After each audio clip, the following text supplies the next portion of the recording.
أعوذ بالله من الشيطان الرجيم. بسم الله الرحمن الرحيم. الحمد لله رب العالمين. الرحمن الرحيم. مالك يوم الدين. إياك نعبد وإياك نستعين. اهدنا الصراط المستقيم.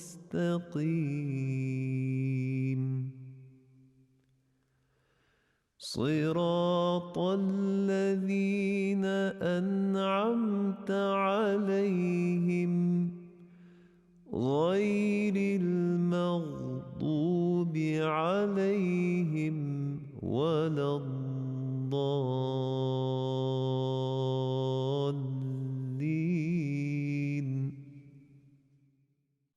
Bismillah ar-Rahman ar-Rahim. So today we are going to do the continuation of our oasis of Tasbeeh.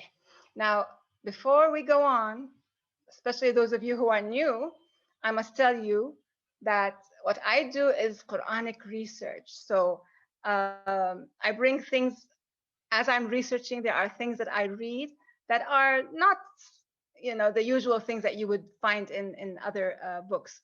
So I'm not saying that I'm an authority at all. I'm a seeker, just like all of you. But maybe the difference is that I go into linguistics and I go into the Quran, like the context, um, maybe more than most people would do, because I have the time, or I had the time, and so I was able to spend that. I was dedicated to that. Alhamdulillah. So I don't feel that I am equipped to speak about what I was speaking about recently, which is dhikr and tasbih. There are scholars who go into this not just extensively, but they go into it with their own personal experience and the experience of their teachers and the scholars. So this is not something like that. What this is giving you a new or different facet of looking at things, or enlightening me first, because whenever I'm researching for you, for our meetings, I get enlightened myself. My work is a work in progress. There's always room for correction, amendment, and nothing is ever final. So I apologize for my taqsir, as they say in Arabic, my shortcomings, and I hope that you accept what I'm going to say today. Just it's somebody who's just done a little bit of research. So, Bismillah ar-Rahman ar-Rahim. We spoke earlier about dhikr. We spent several weeks at the oasis of dhikr. We had a great time and we found out what dhikr means and what it is about. It is remembrance, both by heart and by tongue. And we realized that dhikrullah, the dhikr, al-dhikr, when it's with with the alif lam al-ta'rif, which is the definite article, dhikrullah is the Quran, al-dhikr.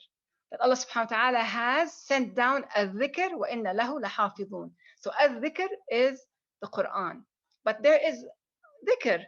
Dhikr is an Arabic word which means remembrance. So there is remembrance by my reminding, for example, you're reminding me, I remind you. وذكر فإن الذكرى تنفع المؤمنين. So remind, because the reminder is helpful to the people of faith. So this is what we're doing, which is tadhkir, inshallah. And we spoke afterwards, we started last week on the oasis of tasbih. Today we're on the second week of the oasis of tasbih. So what we mentioned, if you remember, is that dhikr is general. mentioning, remembering, because dhikr is both remembrance and actual mentioning with your tongue. Dhikr is also to mention something. So it is general, whereas tasbih is particular. Tasbih is also something which you say, but it's also something which every single creature on earth is doing. What are all creatures on earth and in the exalted expanses, samawat al-ula, what are they doing? They are all doing tasbih. So what is tasbih? It is from the root verb sabaha, which is to continue constant motion. Actually, once you stop that motivation or motion, you are dead. So tasbih is constant motion. But then we know that all creatures do tasbih. So what are they doing? Everything is in motion. Nothing is static. Everything is in motion, in willing and unwilling devotion. What do I mean by that? I mean that when I make tasbih, like I say subhanallah, then, or I act in a way that also fiha tasbih, which has exaltation of Allah subhanahu wa ta'ala, when I'm exalting him, then all of that is willingly. But even if I don't do that, everything I am and everything around me is doing that. So this is why we say in willing and in unwilling devotion. So for example, a kafir, a denier, he is unwilling to make tasbih, but he is. The only thing which is not doing it is his will. That's the only thing not doing it. But even his tongue is making tasbih. Even if he's not saying subhanallah, his tongue is God's creature. It is living by God's will, and it will denounce him on the day of judgment. So tasbih is particular, and it is constant motion and willing devotion. What is our destination? Our destination is Allah subhanahu wa ta'ala.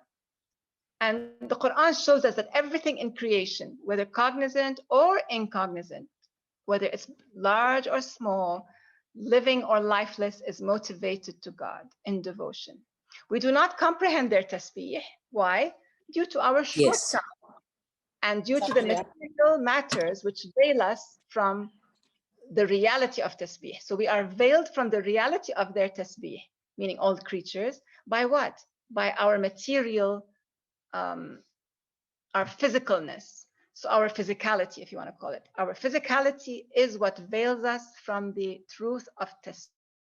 If we were spiritual beings, which one day we will be, and which one day we were, then we will be able to recognize that. But now as physical beings, it's more difficult. So as Allah subhanahu wa ta'ala tells us in Surah Al-Isra, Surah 17, Surah 17, تسبح له السماوات السبع والأرض ومن فيهن. Tasbih is what the exalted expanses, the seven exalted expanses, and what the earth does, وَمَنْ فِيهِنْ, and every one within them. وَإِن مِّن شَيْءٍ, meaning there is nothing at all except إِلَّا يُسَبِّحُ بِحَمْدِهِ. There's nothing at all except that it does tasbih in Allah's exaltation and in gratitude. وَلَكِنْ لَا تَفْقَهُونَ تَسْبِيحَهُمْ, but you do not understand their tasbih. So that is a fact that we do not understand the tasbih. But we do know from Sirah, for example, that the Prophet, peace upon him, used to say something very interesting. He said, إِنَّ بِمَكَّةَ حَجَرًا كَانَ يُسَلِّمُ عَلَيَّ لَيَالِيَ بُعِثْتُ إِنِّي لَأَعْرِفُهُ الْآنَ. So when the Prophet, peace upon him, when he became a messenger of God, and he was at his loneliest time, because at that time he was going to be what? He was going to have to face his whole community of kuffar. So, mushrikeen actually even. So he had to face them, and he was most lonely at that time. But what was happening at that time? He was being given salam by trees and rocks. And he said, there is in Mecca a rock which used to say salam to me every night when I was first being receiving the message.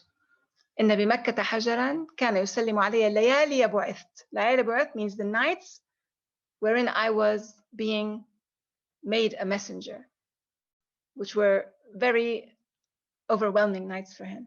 But even the rock was saying salam. إني لأعرفه الآن, I know that rock today. So what we're talking about here is that everything makes tasbih. And we might not believe that when we are looking at ourselves in our physicality, you know what I mean? However, would you believe that on the day of judgment, the idols that people were worshiping, plus everything else and everybody else that people were worshiping, but also here the ayah says ma. Ma is always about incognizant beings. Men is about cognizant beings. So what does the ayah say? وَيَوْمَ يَحْشُرُهُمْ in Surah 25, ayah 18. وَيَوْمَ يَحْشُرُهُمْ مَا يَعْبُدُونَ مِن دُونِ اللَّهِ, the day when God will gather all those who associated partners, the mushrikeen, they will be gathered together with whatever they were worshipping, their idols and whatever else they were worshipping. And Allah will ask them, أَأَنْتُمْ أَضْلَلْتُمْ عِبَادِي هَؤُلَاء أَمْ هُمْ ضَلُّوا السَّبِيلِ? Are you the ones who caused or misled my worshippers? Or did they stray, lose their way by themselves? Did you misdirect them? And what will they respond? Now, who is they? They are those idols and those people or idols or whatever, everything that was caused to commit shirk with Allah. What will they say? They will say, Subhanak. Subhanak. There is no God but you. Subhanak. It was not for us. It was inconceivable for us to take other than you as our protector. But these people, ما كان ينبغي لنا أن نتخذ من دونك أولياء ولكن, but these people, متعتهم وآباءهم, you gave them the worldly pleasures, you gave them and their forefathers, the worldly pleasures, حتى نسوا الذكر.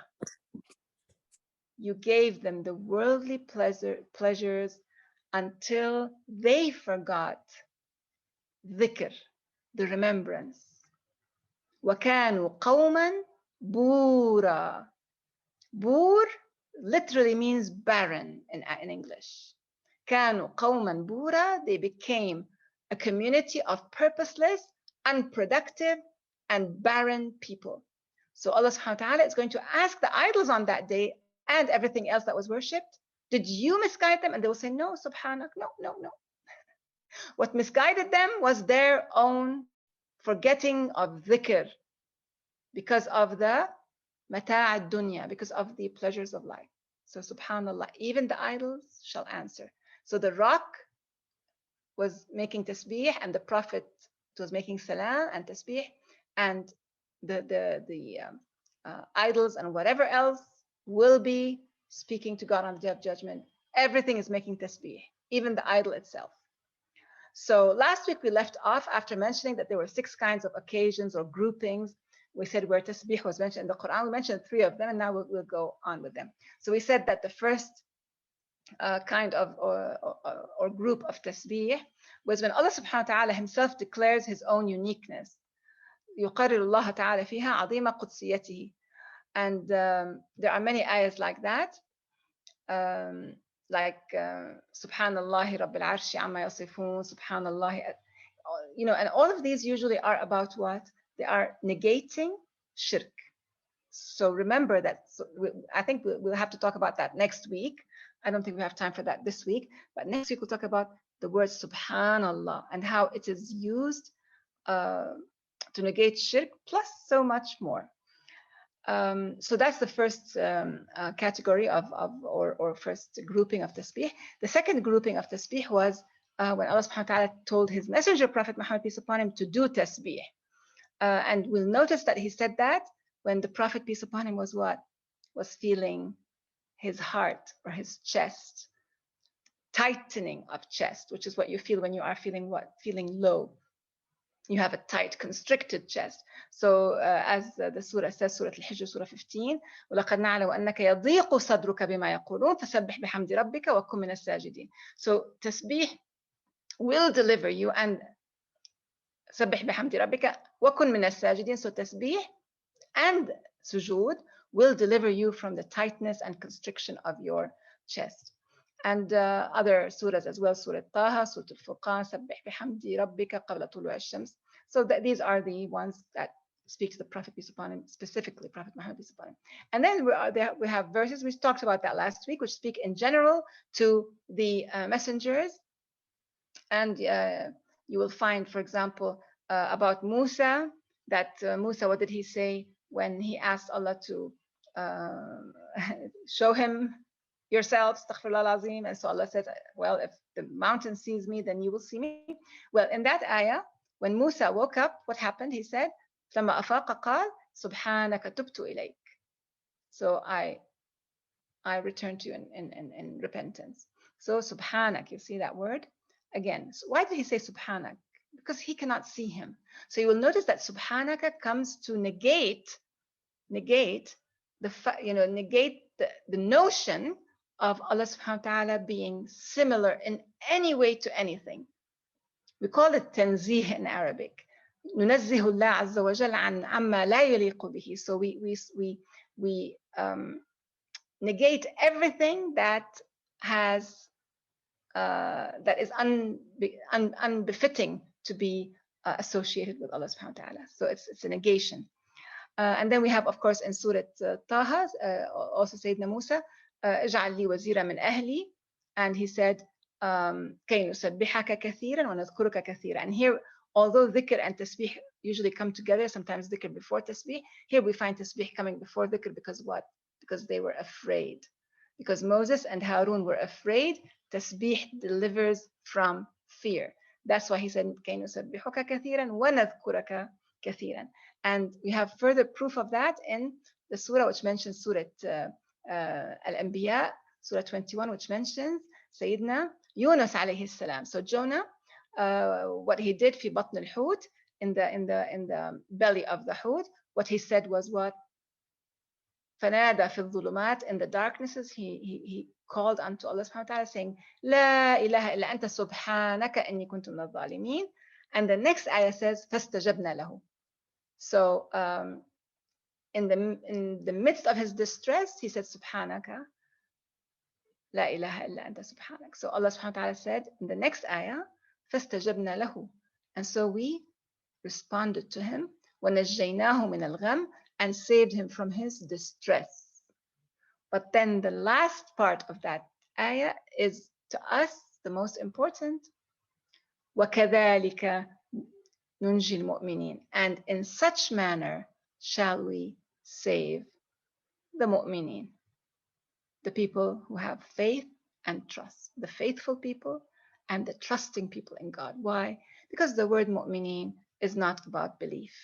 When we call the mu'mineen believers, we are reducing that beautiful word so much, because believers in Arabic would be musaddiqeen. At-tasdiq is to believe. And it's not merely to believe in God as in the existence of God. What you do is you have faith and trust in God. That is why you aspire to be a mu'min, meaning I aspire to be someone of faith and trust in God, because al-iman, also part of the meaning of it is to have a feeling of aman. Ana ash'uru, I feel, al-mu'min feels aman with Allah subhanahu wa ta'ala. So if we lack that aman, we are not truly mu'min. So that's very important, and it's very helpful for us. Let us feel aman with Allah subhanahu wa ta'ala. He will take care of us. Even if things don't look good, that doesn't mean He's not taking care of us. So that was one of, as I said, number 3. Okay, so let's go on now. So that was what we spoke about last week.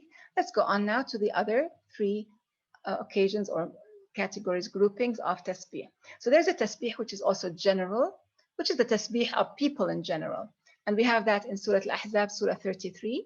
يَا أَيُّهَا الَّذِينَ آمَنُوا واذكروا الله ذكرا كثيرا وسبحوه بكرة وأصيلا. So you find always the dhikr is general, so it's first, and the tasbih, which is particular, is second. Some people, some scholars have spoken about the difference between mentioning by tongue and mentioning by heart, and of course they consider the heart's far superior. Then we have the tasbih of the guardians, what people call angels. I like to use the word guardians because that's what the Quran calls them. Malaika are guardians. They are guarding something. I'm also calling them, to make things easy for us, guardian angels. So the fifth kind of tasbih or category is the category of the guardian angels. And we have at least, several ayahs of that, around 8, let's say. And I'm going to mention a couple. In Surah Al-Baqarah, what does it say in Surah 2, Ayah 30? It says that Allah subhanahu wa ta'ala told the guardian angels, I'm rendering a khalifa on earth. And they said, أَتَجْعَلُ فِيهَا مَنْ يُفْسِدُ فِيهَا وَيَسْفِكُ الدِّمَاءَ وَنَحْنُ نُسَبِّحُ بِحَمْدِكَ. Will you render therein somebody who will sow corruption and shed blood, while we نُسَبِّحُ بِحَمْدِكَ وَنُقَدِّسُ لَكَ. So we are doing tasbih in your hamd, and we are magnifying you and sanctifying you. So why are you going to? He said, أَعْلَمُ مَا لَا تَعْلَمُونَ. I know what you don't know. So that's in Surah Al-Baqarah. Surah Al-Anbiya, also 21. Allah subhanahu wa ta'ala speaks about also the guardian angels, that he says, وَلَهُ مَنْ فِي السَّمَاوَاتِ وَالْأَرْضِ. To him belong all that are in the exalted expanse and on earth. وَمَنْ عِنْدَهُ. And those that are in his presence. لَا يَسْتَكْبِرُونَ عَنْ عِبَادَتِهِ وَلَا يَسْتَحْسِرُونَ يُسَبِّحُونَ اللَّيْلَ وَالنَّهَارِ لَا يَفْتُرُونَ. So what they do is they are constant. لَا يَفْتُرُونَ means constant. Constant in their tasbih. And they don't have istikbar. So subhanallah, this sort of like seems to indicate that if people are not remembering Allah subhanahu wa ta'ala, or not mentioning him, or probably not thinking of themselves as worshippers and as Allah subhanahu wa ta'ala as the worthy of being worshipped, that has to do with what? With kibr. It has to do with arrogance. May Allah forgive us and give hidayah to everybody, because arrogance is the first ever misdeed which was committed by shaitan, right? And so that is really bad. It leads to so much more. And then we have also in Surah Al-Anbiya, in Surah Al-Zumar, we have ترى الملائكة حافين من حول العرش يسبحون بحمد ربهم. That's also mentioned the guardian angels around the arch of creation. So here we have so much tasbih of the guardian angels. How about other things? Yes, as we mentioned before, we have the tasbih of the exalted expanse and the earth and everything else. And within that, we have the tasbih of thunder and birds in formation, in their formation. And we spoke about that. This ayah, which is in Suratul Noor, Surah 24, says, أَلَمْ تَرَ أَنَّ اللَّهَ يُسَبِّحُ لَهُ مَنْ فِي السَّمَاوَاتِ وَالْأَرْضِ. Do you not see that يُسَبِّح to God everything in the heavens, in the exalted expanses, and al-ard, وَالطَّيْرَ صَافَّاتٍ, and the tayr, the birds, in formation. Safat are in their formation. They are in perfect form when they are in the sky. Subhanallah. كُلٌّ قَدْ عَلِمَ صَلَاتَهُ وَتَسْبِيحَهُ. Every single one of them is informed, knows its salah, its tasbih. وَاللَّهُ عَلِيمٌ بِمَا يَفْعَلُونَ. It is God who knows what they are doing exactly. So fa'l is the specific, amal is the general. So you'll find Allah subhanahu wa ta'ala sometimes saying عَلِيمٌ بِمَا يَفْعَلُونَ, sometimes saying يَعْمَلُونَ. It's a different thing here. So here he's saying وَاللَّهُ عَلِيمٌ بِمَا يَفْعَلُونَ. So the fa'l is, as I said, specific. So we can never encompass our own body's tasbih. We can never do that. But we can get glimpses when we look at the uniqueness and the efficiency and the artistry in every cell and every function. We get a glimpse of Allah's ayat. However, what about the willing tasbih? When we make, now this is the unwilling tasbih, right? So we said in willing and unwilling and willing devotion, that the tasbih is motion in unwilling and in willing devotion. But what about our willing devotion? So let's look at our willing tasbih. Okay, what does that do for us? Number one, it will it will regenerate us and give us energy. And it will make us, strangely enough, we might not really believe it until we see it, but it will make us active sources of light. Like Allah subhanahu wa ta'ala, He is the light of the heavens and earth. Think about this. Allah is the light of heavens and earth. And I'm going to show you that beautiful ayah and what it reflects upon you as a worshipper. So what does the tasbih do for us? As I said, it gives us energy and makes us active reflectors of light in full motion and devotion and radiation. And we're going to see how that works. So as an energy booster, first thing I said, it gives us energy, right? So here we're going to remember a hadith. So this hadith is sometimes called the Hadeeth of Tasbeeh Faatimah, or Tasbeeh az-Zahra, as some people call it. And it's because of this following narration. So what happened is that, if you remember the story, those of you who read Sirah, that Fatima got Ali to ask the Prophet, peace upon him, for a servant because she was feeling tired. And the Prophet he said, shall I not guide you to something that is better and more beneficial to both of you than a servant? And they said, okay. And the Prophet, peace upon him, said, whenever you're about to go to sleep, say Subhanallah 33 times, Alhamdulillah 33 times, Allahu Akbar 34 times. This is better for you than having a servant. That is giving us an energy boost. Now, let us look at the other thing which I just mentioned, what it will do for us. It will make us active, as I said, reflectors of light. Subhanallah, this Ayat Noor. Allahu nuru samawati wal ard. God is the light of the heavens and the earth, the exalted expanse of the earth. مثل نوره كمشكاة فيها مصباح. The parable of his light is as if there was a niche and within it a lamp. المصباح في زجاجة. The lamp is enclosed in glass. الزجاجة كأنها كوكب دري يوقد من شجرة مباركة. The glass is as if it were a brilliant star, lit from a blessed tree. زيتونة لا شرقية ولا غربية. An olive, neither of the east nor of the west. يكاد زيتها يضيء ولو لم تمسسه نار. Its oil is well nigh luminous, though fire hardly touches it. نور على نور يهدي الله لنوره من يشاء. Light upon light, God guides to his light whomever he wills. And there's the way Asad translated, because Yasha could have two different, it could return on two different nouns. So Yasha lahu damir.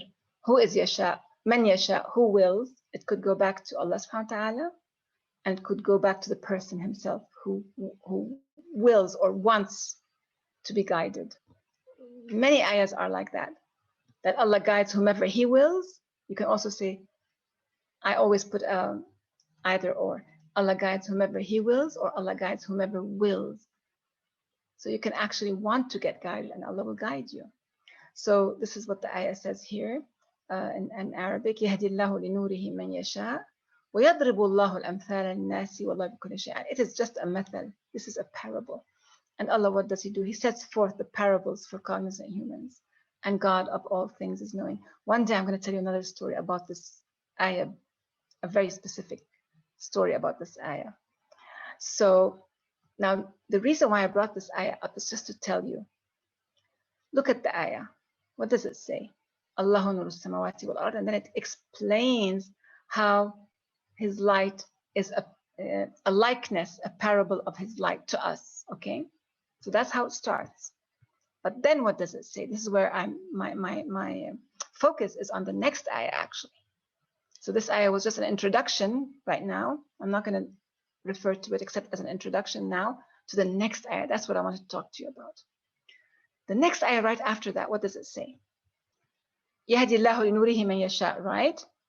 And then it says, God sets parables. And then the next ayah continues, in houses.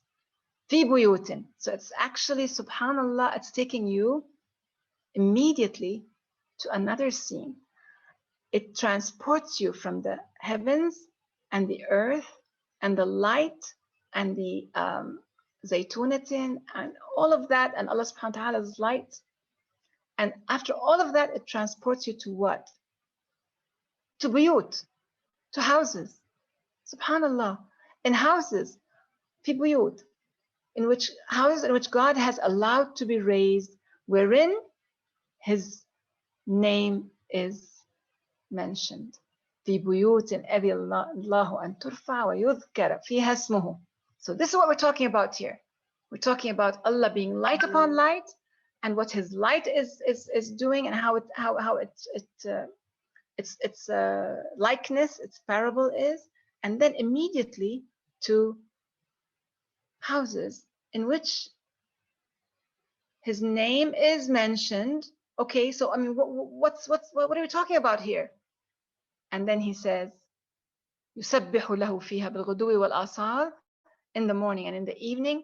تسبيح by whom? By رجال لا تلهيهم تجارة ولا بيع عن ذكر الله. By active persons. So رجال does not mean men, as most of us know. By active persons on their feet, from the word رجل. So they are actually people who are active, standing forth. They are standing forth for what they believe, and there's several descriptions of these rijal, not just one. What does it say? The first thing is yusabbihun. So the first thing is that they're making tasbih. يسبح له فيها بالغدو والآصال, mornings and nights. So you have them doing tasbih. So you have this first characteristics of them.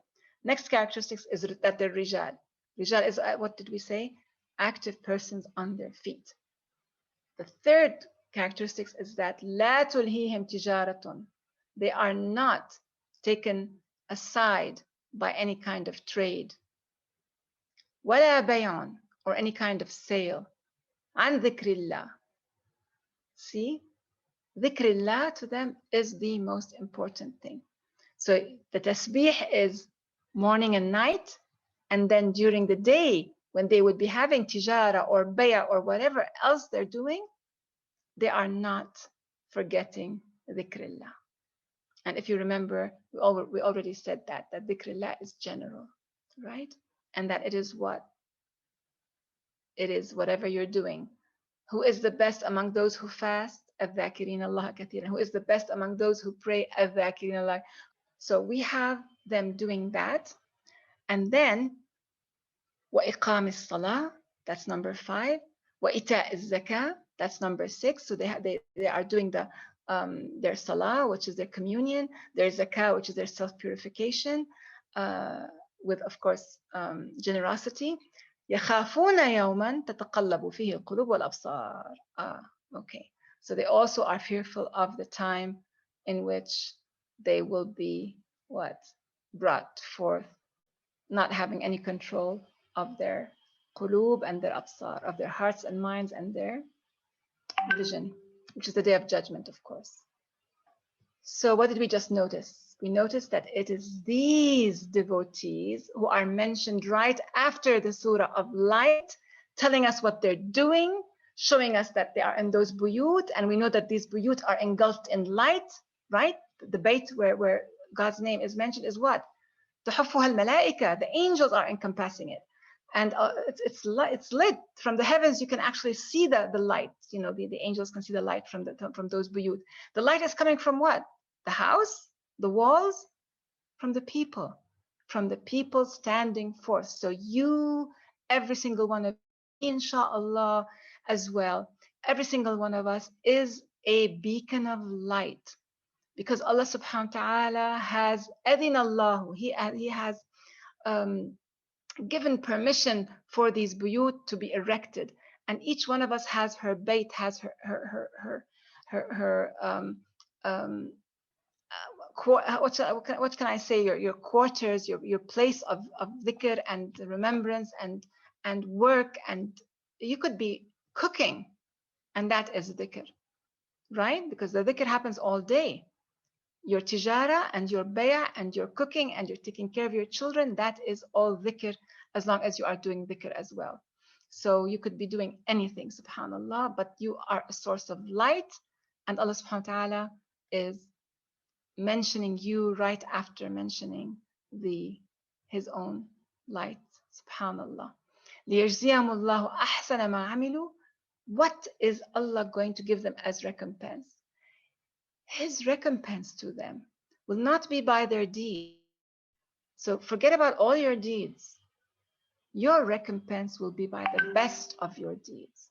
لِيَجْزِيَهُمُ اللَّهُ أَحْسَنَ مَا عَمِلُوا. The best of their deeds. وَيَزِيدُهُم مِّن فَضْلِهِ. He will give them recompense by the best of their deeds, and He will increase them from His bounty even more. Wallah, what else can you wish for? There are deeds you would like nobody to see, and there are deeds you're ashamed of Allah looking at, and there are deeds you've forgotten because you really wanted to forget them. But there are deeds which are so wonderful that nobody will forget them. Maybe you might forget them. Inshallah you'll forget them, because it's nice to be surprised on the Day of Judgment.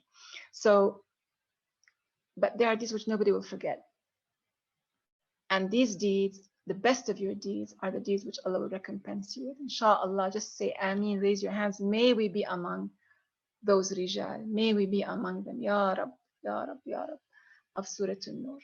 So, Tasbeeh will make us active. Yani, human sources of light that we have been gifted from Allah subhanahu wa ta'ala. That's all I can say. We will be radiating light, inshallah, being gifted it from Allah subhanahu wa ta'ala in full motion, because we're tasbih, right? And rijal are people on their feet and they're active. So we have to be in full motion and devotion, inshallah. So what will it also do? I should mention this. It will also relieve our burden. If we make tasbih, it will also relieve our burden. Dhikr will relieve our burden. How do we know that? We know from the surah called Al-Muzammil, which I have explained. Some of you who know my explanation of Al-Muzammil, it is the burdened one. And the surah, it says, it starts by saying, Ya ayyuhal muzammil, and then it says what that muzammil should do, قُمِ اللَّيْلَ إِلَّا قَلِيلًا نِصْفَهُ, and tells him to be up at night praying, making tartil of Quran. إِنَّا سَنُلْقِي عَلَيْكَ قَوْلًا ثَقِيلًا. Allah is preparing him for the weighty compilation He's going to send him, which is the Quran. And then He says, إِنَّ لَكَ فِي النَّهَارِ سَبْحًا طَوِيلًا. During the day you have long sabah. Remember what we said sabah is? Sabah is motion and devotion. So during the day you have long sabah. وَاذْكُرِ اسْمَ رَبِّكَ. And while you're doing that, اذْكُرِ اسْمَ رَبِّكَ. Mention your Lord's name. وَتَبَتَّلْ إِلَيْهِ تَبْتِيلًا. وَتَبَتَّلْ إِلَيْهِ تَبْتِيلًا. And we're going to mention the meaning of tabtil in a moment. And we have also, that is in Surah Al-Muzammil, Surah number 73, Ayah number 8. And we have also in Surah Al-Hajj, 22, Ayah 40, we have Allah subhanahu wa ta'ala speaking about what? About if not for these people having Allah subhanahu wa ta'ala, okay, let's just, it's a long ayah, I'll just make it brief. But Allah is talking about houses of worship. He's calling them sawami, wabi'a, wa salawat, wa masajid. He's giving us different faiths, their houses of worship. And he's saying that these houses of worship, يذكر فيها اسم الله كثيرا, that Allah's name is mentioned often there. So that's in Surah Al-Hajj 22:40. And then in Surah Al-Insan 76:25, he says, وَاذْكُرِ اسْمَ رَبِّكَ بُكْرَةً وَأَصِيلًا, and mention your Lord's name morning and evening. And of course, we know in Surah Al-A'la, Surah 87, Ayah 15, قَدْ أَفْلَحَ مَنْ تَزَكَّى وَذَكَرَ اسْمَ رَبِّهِ فَصَلَّى, that he is successful who has self-purified himself or has grown in purity, وَذَكَرَ اسْمَ رَبِّهِ فَصَلَّى, and he has mentioned the name of his Lord and done that in communion. So we have spoken about that. Let us just quickly, because I do this, I love doing this, the linguistic stuff. So let's go quickly to the word tabattal ilayhi tabtila, which is in Surah Al-Muzammil. واذكر اسم ربك وتبتل إليه تبتيلا. التبتل is to be sincere in your approach to God, so sincere that you are تنقطع إليه, that you have broken apart from everything else to be with him. It's like separating yourself from the world. So you have separated yourself in order to be with him, and that is at-tabattul. And that is why we have Maryam. She's been called al-Batul, in tradition, Maryam al-Batul, because they say because she was separated from having had a mate. But I think it's not regarding the mate. It's separated to be with Allah, to have presence with Allah. You see, that's the thing, that we have to separate ourselves from the world in order to have presence, which is why, I think that's why in one of the hadith, the Prophet said, peace upon him, when he was asked how to make dhikr, he said, close your eyes. So I think it's just really about separation from whatever will distract you around you. To be tabattal ilayhi tabtila. In Arabic, our oldest lexicon says انقطع إليه انقطاعا. And I think that the word petal comes from that. So when the rose is broken into petals. So subhanAllah, just remember petal. Become a petal. La ilaha illallah. So we're going to conclude by maybe 5 or 10 more minutes, and we'll be concluding. But before that, I wanted to tell you something very special. And I hope that you will be listening. I know many of you are interested in the meaning of sounds. And when I speak of the meaning of sounds, you really like that. So be ready. I'm going to talk about the meaning of sounds. Now, when we say اذكر اسم ربك, do we think, what of Allah's ism are we going to mention here? I think it's about actually saying Allah. Allahu A'lam, because it's not one of Allah's asma. Allah is not one of Allah's asma. We call it in Arabic lafz jalala. It is an enunciation, a pronunciation, a divine, not attribute, a divine lafz, enunciated, a divine enunciation. I forgot what I called it when I translated it the other day. Lafz. So it's called lafz jalala. It's not called an attribute. So let's say it's a proper name in English for now. So why is it that we feel something when we say the word Allah more than when we use other words which we intend Allah by? Today we're talking about the meaning of the sounds Allah. So who spoke about that? The one who spoke about that and had a book about that which is the book called Al-Khasa'is, was Uthman ibn Jinni. Ibn Jinni, he died in 1002, which is 392 of Hijri, which is 1002 of the Common Era. And he wrote in his book about those things, and he mentioned the meanings of sounds. So when we're looking at the meaning of, you know what I mean by meaning? I mean what it hits in you as a human. You don't have to know the meaning. It's the way it goes primordially into your cells, into your being, as the original sound which you would have enunciated from the beginning of creation. Okay, so we have the as we said. It indicates answer, return, reciprocate, right? We just mentioned it. Coming back, return, return. Okay, reciprocate, answer. So when it starts, when the is at the beginning of a word, it calls to attention and assertiveness. Now the la, we have two las in Arabic. In Arabic, we have the la, which is la, and we have the la, which is la. So when we say Allah, you use both las.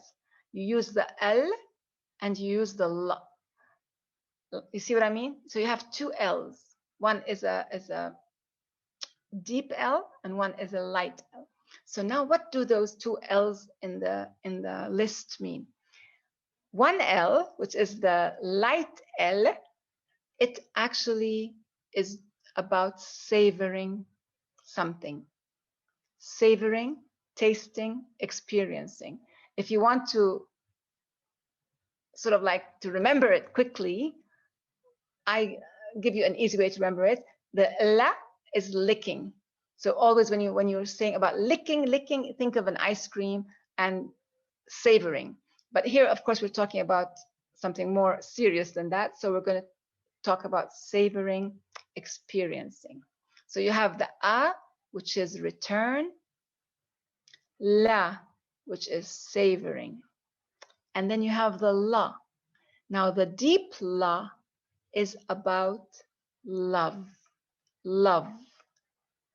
It's a heavy tongue, and it indicates a deep bond. It's a favorite human sound. You know the word lullaby? Lullaby. La la la. All the humanity loves the la sound. Humanity loves the la sound. It's basic, it's instinct with us, okay? So you have the and you have the savoring of the la, and you have the deep bond and attachment and love of the la. And then you have the again, and it's a long which is about, again, returning, and not just returning, but oft returning. You're repeating it. When you're saying Allah, you see? Not Allah. You're not saying Allah. You're saying Allah. So you have that oft returning long And then you have the ha. The ha is always about breathlessness. It expresses a full range of emotion: heaving, breathlessness, desire, want, need, excitement, fear, devotion, anything. It's full of expression, the ha. That is why you have some ayahs in which a word is followed by a ha, even though that word dictation-wise, if you're talking about dictation, it's wrong. Halaka anni maliyah, you know, or halaka anni sultaniyah. In some ayahs, you have the ha there written and pronounced, but it shouldn't be there as far as Arabic goes. So why did Allah subhanahu wa ta'ala put the ha there? He put the ha there to show the breathlessness of that person on the day of judgment when he is saying, what happened to me? So you have the ha. So that is why when you look at the word Allah, you find the return of the the savoring and the experiencing of the la, and then you have the love and attachment and depth of the la, and then you have the after turning of that, like you are talking to him, and it's returning back at you the feeling of your need, as if he's answering you just when you're saying the word Allah. And then the last ha brings out all your emotion, all your desire, all your need, all your yearning for him. So when you say, for example, Allah, you see, you all there. So subhanallah, that is why Allah is one of the words most used for dhikr. And so as we conclude, I'm going to leave you with one of the hikam of Ibn Ata'illah al-Iskandari, who was born in 658 Hijri and which was 12,059 of the Common Era, and he died in 709 Hijri, which is 1310 of the Common Era. He has a beautiful hikmah of his hikam, which is about this, and I just thought I would conclude with this today. He says, Allah yarhamu, لا تترك الذكر لعدم حضورك مع الله فيه. Do not abandon dhikr. Now this is advice to me first of all, and you can take it as advice to you as well. Not from me, it's not my advice to you, it's the advice of Ibn Ata'illah to both of us. Do not abandon dhikr لعدم حضورك مع الله فيه. Do not abandon dhikr because you do not feel your presence in front of God therein. لأن غفلتك عن وجود ذكره أشد من غفلتك في وجود ذكره. Because your being inattentive of the entire invocation is more severe or is worse than your inattentiveness during the invocation. فعسى أن يرفعك من ذكر مع وجود غفلة إلى ذكر مع وجود يقظة. So perhaps he who you are mentioning will lift you from your invocation, which was inattentive, to one which would be attentive. And ومن ذكر مع وجود يقظة إلى ذكر مع وجود حضور. And then from an invocation with inattentiveness to one with attentiveness, and from one with attentiveness to one with presence. ومع وجود حضور إلى ذكر مع غيبة. ومن ذكر مع وجود حضور إلى ذكر مع غيبة عما سوى المذكور. I'll say that all again in English so that you get the whole picture, but let me just finish this line. And perhaps he will lift you from an invocation with inattentiveness to one with attentiveness, and from one with attentive mindfulness to one with presence. And from one with presence to one wherein everything else but the one whom you are invoking is absent. So I'll say that in English so that you get the whole picture. It's a beautiful hikmah. Do not abandon dhikr because you do not feel your presence in front of God therein. For your being inattentive of the invocation of him is more severe, it's worse than your inattentiveness during the invocation of him. Perhaps he will lift you from an invocation with inattentiveness to one with attentiveness, and then from one with attentiveness to one with presence, and then from one with presence to one wherein everything but the one whom you have invoked is absent. Everything else is absent, and you only have the one whom you invoked, meaning Allah subhanahu wa ta'ala. وَلَيْسَ ذَلِكَ عَلَى اللَّهِ بِعَزِيزٍ And that is not difficult for God. بسم الله الرحمن الرحيم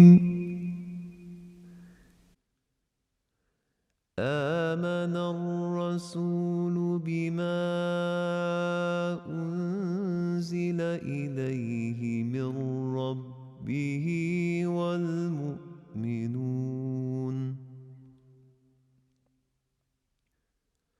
كل آمن بالله وملائكته وكتبه ورسله لا نفرق بين أحد من رسله وقالوا سمعنا وأطعنا غفرانك ربنا وإليك المصير لا يكلف الله نفسا إلا وسعها لها ما كسبت وعليها ما اكتسبت ربنا لا تؤاخذنا إن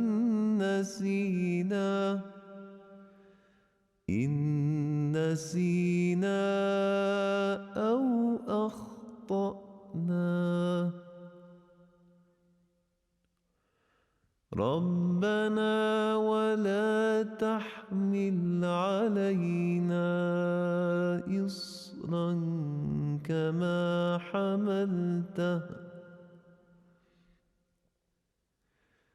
إصرا كما حملته على الذين من قبلنا ربنا ولا تحملنا ما لا طاقة لنا به واعف عنا واغفر لنا وارحمنا أنت